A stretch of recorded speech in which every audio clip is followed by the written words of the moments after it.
Hello hi ನಮಸ್ಕಾರ ಪ್ರಿಯ ವೀಕ್ಷಕರೇ, Mooknayak SO ಟಿವಿಗೆ ಸ್ವಾಗತ ಸುಸ್ವಾಗತ. ಜಮಖಂಡಿ ತಹಶೀಲ್ದಾರ್ ಕಚೇರಿಯಲ್ಲಿ ನಡೆದ ಮಹಾಸಾಧ್ವಿ ಶಿವಶರಣೆ ಹೇಮರೆಡ್ಡಿ ಮಲ್ಲಮ್ಮ 604ನೇ ಜಯಂತಿ ಉತ್ಸವ ಕಾರ್ಯಕ್ರಮ ಭಾವಚಿತ್ರಕ್ಕೆ ಪೂಜಾ ಕಾರ್ಯಕ್ರಮ ನೆರವೇರಿತು.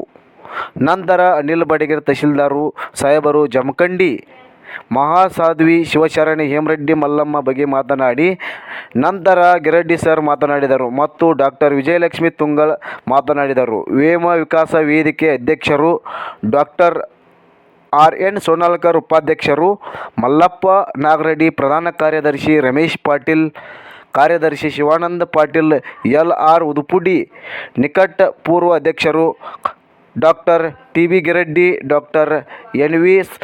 ಸಂಕ್ರೆಡ್ಡಿ, ಡಾಕ್ಟರ್ ಕೃಷ್ಣ ಬಣ್ಣದ ಸಮಾಜದ ಹಿರಿಯರು, ಡಾಕ್ಟರ್ ಎಚ್.ಡಿ.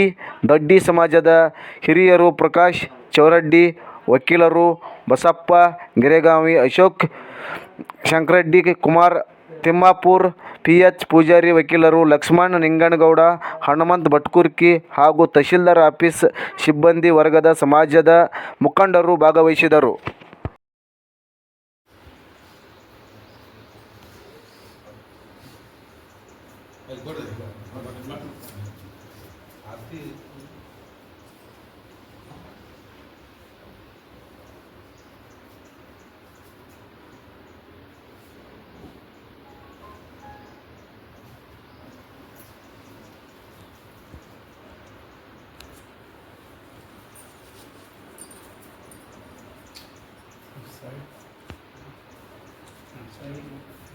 ಸೈಡ್ ಇದ್ರೆ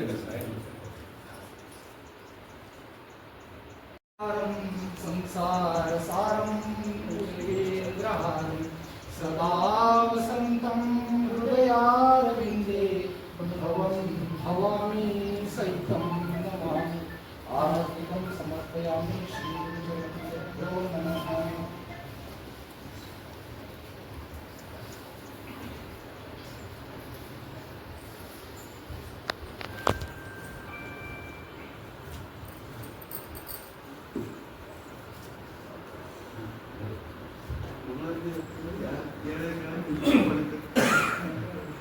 ಆಲಿಸಿಕೊಂಡಿದ್ದಾರೆ. ಅವರ ಮಹತ್ವವನ್ನು ಅರಿಯದಂಥ ಅವರ ಕುಟುಂಬದವರು ಅಂದ್ರೆ ಅತ್ತೆ ಆಗಿರ್ಬೋದು, ನೆರೆ ನೀರಾಗಿರ್ಬೋದು, ಅವರಿಗೆ ಸಾಕಷ್ಟು ಕಷ್ಟಗಳನ್ನು ಕೊಟ್ಟರು. ಆಮೇಲೆ ಅವರ ಮಹತ್ವ ಅವ್ರ ಮಾವನಿಗೆ ಗೊತ್ತಿತ್ತು, ಕುಮಾರ ರೆಡ್ಡಿಗೆ ಗೊತ್ತಿತ್ತು. ಆದರೆ ಅವ್ರ ಮಾತು ಅವರ ಹೆಂಡತಿ ಮುಂದೆ ನಡೀತಾ ಇರಲಿಲ್ಲ. ಅವರ ಮಗ ಭರಮರೆಡ್ಡಿ ಕೂಡ ಬಹಳ ಮುಕ್ತ ಸ್ವಭಾವದಾಯಕರಾಗಿದ್ದರು.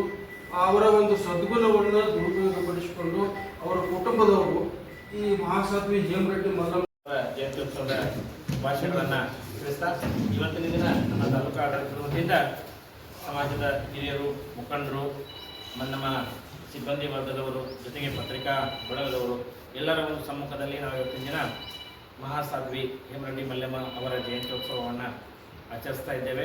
ಅವರು ನೀಡಿರ್ತಕ್ಕಂಥ ಸಂದೇಶವನ್ನು ಇವತ್ತಿನ ದಿನ ಕೂಡ ನಾವು ಜನಮಾನಸದಲ್ಲಿ ಅಜರಾಮರವಾಗಿ ನಾವೆಲ್ಲರೂ ಕೂಡ ಕಾಣ್ತಾ ಇದ್ದೇವೆ. ಈ ಒಂದು ಮಹತ್ತರವಾದಂತಹ ಮತ್ತು ಪವಿತ್ರವಾದ ಸಂದರ್ಭದಲ್ಲಿ ನಮ್ಮ ಹಿರಿಯರು ನಮ್ಮ ಡಾಕ್ಟರ್ ಗಿರಡ್ಡಿ ಸರ್ ಅವರು ಒಂದೆರಡು ಮಾತಾಡಬೇಕಂತ ಹೇಳಿ ನಾನು ಕೇಳ್ಕೊಳ್ತೇನೆ. ಮತ್ತು ತುಂಗಳ ಮೇಡಮ್ ಅವರು ಹೇಮರೆಡ್ಡಿ ಮಲ್ಲಮ್ಮ ಅವರ ಬಗ್ಗೆ ಭಾಳಷ್ಟು ವಿವರವಾಗಿ ತಿಳಿಸಿಕೊಟ್ಟಿದ್ದಾರೆ. ಸಮಾಜಕ್ಕೆ ಹಲವಾರು ಮಹನೀಯರು, ದಾರ್ಶನಿಕರು, ಸಂತರು, ಸಾಧ್ವಿಗಳು ಎಲ್ಲರೂ ಕೂಡ ತಮ್ಮದೇ ಆದಂತಹ ಸಂದೇಶಗಳನ್ನು ಸಮಾಜಕ್ಕೆ ನೀಡಿದ್ದಾರೆ. ಆದರೆ ಇವರು ತಮ್ಮ ಕುಟುಂಬದ ಜೊತೆಗೇ ಇದ್ದು ಕುಟುಂಬದಲ್ಲಿ ಇರ್ತಕ್ಕಂತಹ ಹಲವಾರು ಎಡರು ತೊಡರುಗಳನ್ನು ದಿನಂಪ್ರತಿಯಾಗಿ ಅವರು ಎದುರಿಸ್ತಾ ಸಮಾಜವನ್ನು ತಿದ್ದತಕ್ಕಂತಹ ಪ್ರಯತ್ನವನ್ನು ಅವರು ಮಾಡಿದರು. ಅವರಲ್ಲಿ ಇರ್ತಕ್ಕಂತಹ ಆ ಸಾಧ್ವಿ ಗುಣ, ಆಮೇಲೆ ಅವರಲ್ಲಿ ಇರ್ತಕ್ಕಂತಹ ಕರುಣೆ, ದಾನ, ತ್ಯಾಗ ಮುಂತಾದ ಮಾನವೀಯ ಮೌಲ್ಯಗಳೇ ಅವರನ್ನು ಇವತ್ತಿನ ದಿನ ನಾವೆಲ್ಲರೂ ಕೂಡ ಪೂಜಿಸುವಂತೆ ಆಗಿದೆ. ನಾವೆಲ್ಲರೂ ಕೂಡ ಅವರ ಭಾವಚಿತ್ರಕ್ಕೆ ಆಗಿರ್ಬೋದು, ಮೂರ್ತಿಗೆ ಆಗಿರ್ಬೋದು, ಕೇವಲ ಪೂಜೆಗೆ ಮಾತ್ರ ಸೀಮಿತ ಆಗಬಾರ್ದು. ಅವರ ದಿವ್ಯ ಸಂದೇಶಗಳು ಏನದವ ಅವುಗಳನ್ನು ಆರಾಧಿಸುವಂತೆ ಆಗಬೇಕು. ನಾವೆಲ್ಲರೂ ಕೂಡ ಅವರ ವಿಚಾರಧಾರೆಗಳು ಏನದವ, ಅವರ ಸಾಹಿತ್ಯ ಏನಿದೆ ಅದು ನಮಗೆ ಹಾಗೂ ನಮ್ಮ ಮುಂದಿನ ಪೀಳಿಗೆಗೂ ಕೂಡ ಅದು ಮುಂದೆ ಸಾಗಬೇಕಾಗಿದೆ ಅಂತಕ್ಕಂಥ ವಿಚಾರ ಇಲ್ಲಿ ವ್ಯಕ್ತಪಡಿಸ್ತಾ ಅವರು ಹೇಳಿದಾಗ ತಮ್ಮ ಸಮಾಜವೇ ಮೇಲಾಗಬೇಕು, ಯಾರಿಗೂ ಕೂಡ ಕೆಟ್ಟದ್ದನ್ನು ಬಯಸಬಾರ್ದು, ಮತ್ತು ದಾನ ಧರ್ಮ ಇಂಥವುಗಳಲ್ಲಿ ನಾವು ಯಾವಾಗಲೂ ಮೇಲಾಗಿರಬೇಕು ಅಂತಕ್ಕಂತಹ ವಿಚಾರವನ್ನು ಅವರು ಯಾವಾಗಲೂ ಪ್ರಸ್ತಾಪಪಡಿಸಿದ್ರು. ನಾವು ನೀವು ಹೇಳಿದಂಗೆ ಕೆಲವೊಂದು ಸಿನಿಮಾ ಮತ್ತು ಕೆಲವೊಂದಷ್ಟು ಇದನ್ನು ನೋಡಿದಾಗ ಮಾತ್ರ ಗೊತ್ತು. ಸಾಹಿತ್ಯವನ್ನು ಇನ್ನೂ ಭಾಳಷ್ಟು ಓದಬೇಕಾಗಿದೆ. ಸಾಹಿತ್ಯ ಕೂಡ ಅವರ ಬಗ್ಗೆ ಭಾಳಷ್ಟು ಇದೆ. ಅದನ್ನು ಅಧ್ಯಯನ ಮಾಡಿದಾಗ ಇನ್ನೂ ಕೂಡ ಅವರ ವಿಚಾರಧಾರೆಗಳು ಎಷ್ಟು ಆಳವಾಗಿದ್ದವು ಅಂತಕ್ಕಂಥದ್ದು ನಮ್ಮಲ್ಲಿ ನಮಗೆ ಗೊತ್ತಾಗ್ತೈತಿ ಅಂತಕ್ಕಂಥ ವಿಚಾರವನ್ನು ವ್ಯಕ್ತಪಡಿಸ್ತಾ, ಇವತ್ತಿನ ದಿನ ನಮ್ಮ ಎಲ್ಲ ಸಮಾಜದ ಹಿರಿಯರು, ಮುಖಂಡರು ಎಲ್ಲರೂ ಕೂಡ ಬಂದು ಈ ಒಂದು ಜಯಂತ್ಯೋತ್ಸವದಲ್ಲಿ ತಮ್ಮ ವಿಚಾರಗಳನ್ನು ವ್ಯಕ್ತಪಡಿಸಿದ್ದೀರಿ.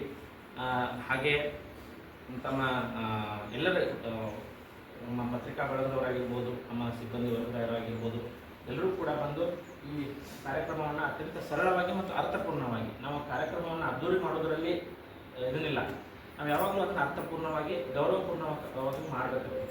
ನೋಡಿ, ನೀವೆಲ್ಲರೂ ಕೂಡ ಬಂದ್ರಿ, ಅವರ ವಿಚಾರಧಾರೆಗಳ ಬಗ್ಗೆ ಗುಣಗಾನವನ್ನು ಮಾಡಿದ್ವಿ, ಗೌರವವನ್ನು ಸಮರ್ಪಣೆ ಮಾಡಿದ್ವಿ, ಅರ್ಥಪೂರ್ಣವಾಗಿ ಆಚರಿಸಲು ನಾವೆಲ್ಲರೂ ಕೂಡ ಸಹಕಾರವನ್ನು ನೀಡಿದಿರಿ.